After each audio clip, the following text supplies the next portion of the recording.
Assalamualaikum warahmatullahi wabarakatuh. Shalom, salam sejahtera buat kita semua. Om Swastiastu, Namo Buddhaya, salam kebajikan. Pada kesempatan hari ini, saya Roni Sulistianto Lukai, dosen Fakultas Hukum Universitas Widya Mataram, ingin mempresentasikan hasil penelitian yang saya ajukan kepada LPPM Universitas Widya Mataram.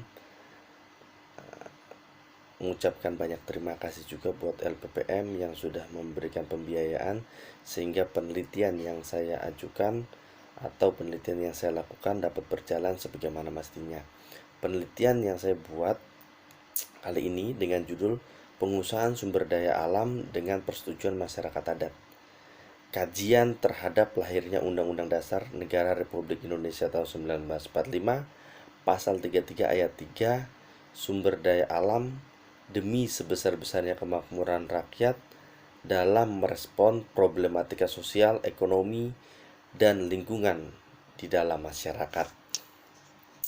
Dalam penelitian ini memiliki latar belakang yaitu pengusahaan atas sumber daya alam Indonesia selalu terikat dan tidak dapat dilepaskan dari ketentuan pasal 33 ayat 3 Undang-Undang Dasar Negara Republik Indonesia tahun 1945, di mana pada pasal tersebut terdapat frasa bumi dan air dan kekayaan alam yang terkandung di dalamnya dikuasai oleh negara dan dipergunakan sebesar-besarnya kemakmuran rakyat Indonesia. Pasal ini menjadi frasa doktrinal yang menjadi landasan filosofi dan yuridis dalam pengelolaan sumber daya alam Indonesia yang dilakukan sepenuhnya untuk kemakmuran rakyat Indonesia. Pengelolaan sumber daya alam hendaknya dikehendaki oleh masyarakat. Hal ini dikarenakan konstitusi menghendaki demikian, di mana dalam konstitusi sendiri pasal 18B Undang-Undang Dasar Negara Republik Indonesia tahun 1945 diakui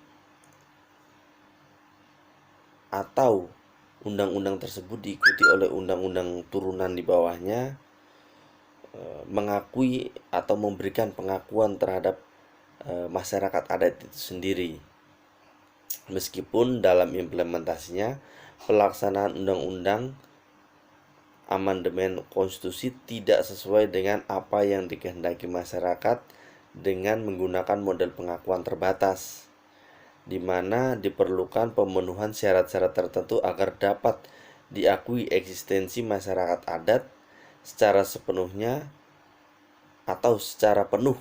Namun demikian, teks pengakuan dan perlindungan konstitusi terhadap masyarakat adat masih menyisakan dua persoalan pokok. Yang pertama, mengenai pengakuan terhadap masyarakat adat yang diletakkan pada syarat-syarat sepanjang masih hidup sesuai dengan perkembangan masyarakat adat dan prinsip Negara Kesatuan Republik Indonesia. Persyaratan ini menjadi sumber dari persyaratan yang telah diperkenalkan atau diperkenankan oleh undang-undang di bawahnya. Selanjutnya, yang kedua, problematika yang kedua mengenai konstitusi memperkenalkan ada dua istilah, yaitu konsep di mana negara kesatuan masyarakat hukum adat pasal 18B dan masyarakat tradisional pasal 28I ayat 3. Sama sekali tidak ada penjelasan menyangkut kedua istilah tersebut. Undang-Undang Nomor 6 tahun 2014 tentang desa telah mencoba menerjemahkan pasal 18B ayat 2 Undang-Undang Dasar Negara Republik Indonesia tahun 1945, di mana menyisahkan persoalan pokok menyangkut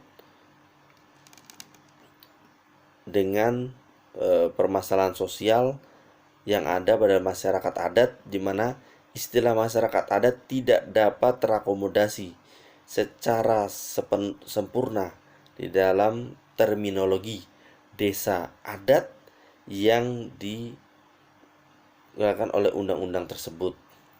Pengakuan dan persetujuan masyarakat adat dalam setiap pengelolaan sumber daya alam dikembalikan kepada masyarakat adat sebagai bagian bahwa negara mengakui hak-hak masyarakat adat dan negara hadir dalam pengolahan sumber daya alam dalam rangka menjawab semangat keselarasan berkonstitusi dengan memberikan setiap kekayaan alam kepada kesejahteraan masyarakat Indonesia. Dalam hal ini, penulis atau peneliti mencoba untuk menggali dua problematika terkait dengan judul yang penulis lakukan dengan menggali dua rumusan masalah. Yang pertama, bagaimana karakteristik pengusahaan negara terhadap sumber daya alam demi sebesar-besarnya kemampuan rakyat Indonesia. Yang kedua, mengenai bagaimana persetujuan masyarakat adat dalam pengelolaan sumber daya alam yang merupakan jaminan negara terhadap perlindungan hak masyarakat adat. Dalam penelitian ini, penulis memiliki target atau luaran, di mana target atau luaran penelitian ini berupa peta potensi sosial, potensi ekonomi, dan potensi lingkungan yang dimiliki oleh masyarakat. Selain penelitian ini memberikan gambaran yang luas kepada masyarakat Indonesia mengenai pentingnya persetujuan masyarakat adat, pengolahan sumber daya alam sebagai bagian dalam tercapainya kehidupan sosial, ekonomi, dan lingkungan yang diamanahkan oleh konstitusi. Hasil penelitian ini nantinya akan bisa digunakan sebagai data untuk melaksanakan program yang benar-benar dan dapat memberikan masukan terkait dengan pemenuhan hak masyarakat adat yang dijamin oleh konstitusi itu sendiri. Penelitian ini bisa menjadi sumber pengetahuan baru dalam dinamika pengembangan dan pengetahuan masyarakat serta menjadi inspirasi bagi kemajuan masyarakat. Penelitian ini dipublikasi ke dalam jurnal yang nantinya dapat memberikan pengetahuan baru terkait dengan pemenuhan atau pengusahaan sumber daya alam dengan persetujuan masyarakat adat. Kali ini pembahasan yang penulis lakukan mengenai karakteristik tadi, karakteristik pengusahaan negara terhadap sumber daya alam demi sebesar-besarnya kemakmuran rakyat Indonesia. Karakteristik ini dapat dilihat dari regulasi yang lahir, yang memberikan suatu penguasaan oleh negara dilaksanakan atas kehendak rakyat Indonesia, sehingga setiap tindakan sesuai dengan apa yang dikehendaki oleh masyarakat, khususnya masyarakat adat. Artinya setiap pengelolaan sumber daya alam dilaksanakan atas kehendak rakyat sebagai bagian negara mengakui dan memberikan perlindungan terhadap masyarakat adat. Untuk itu, karakteristik dari tindakan dan regulasi seyogyanya berjalan beriringan dan merupakan suatu kesatuan yang tidak dapat dipisahkan antara satu dengan yang lainnya. Sehingga dua hal ini ketika berjalan, maka konsep daripada pemenuhan atau konsep daripada tercapainya pasal 33 ayat 3 ini dapat dirasakan oleh masyarakat Indonesia.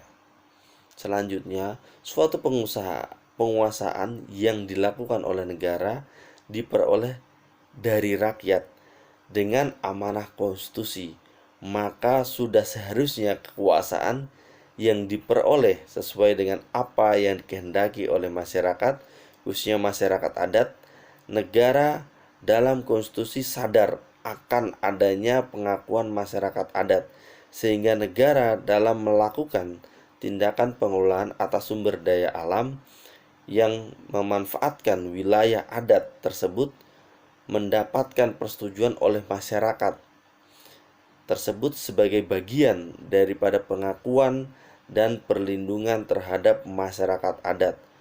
Permasalahan polemik ini dilakukan dengan berbagai upaya pendekatan sosiologis untuk menunjukkan bahwa negara menghormati dan menghargai hak-hak masyarakat adat. Selain itu, upaya ini dilakukan dengan upaya yudisial selalu berbenturan dengan status. Jadi ketika ada permasalahan ini, proses yudisial itu yang selalu dilakukan selalu bertentangan dengan status legal masyarakat adat.